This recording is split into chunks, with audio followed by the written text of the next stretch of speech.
Hi, my name's Fabian Montalvo. I'm a senior at eHigh Fontana. So for video production, we pretty much learn how to use camera, fix all the settings in manual mode, ISO, shutter speed. Yeah, we also learn how to edit on Premiere Pro. We work with lighting, make websites, we do portfolios for photography.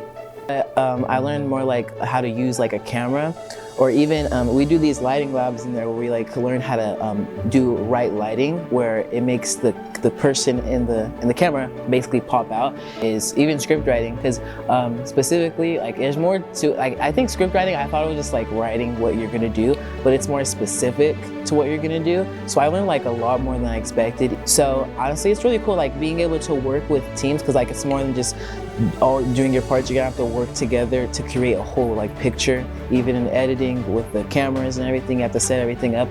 I'm under apprenticeship for doing weddings, so it's teaching me a lot, like working with the camera.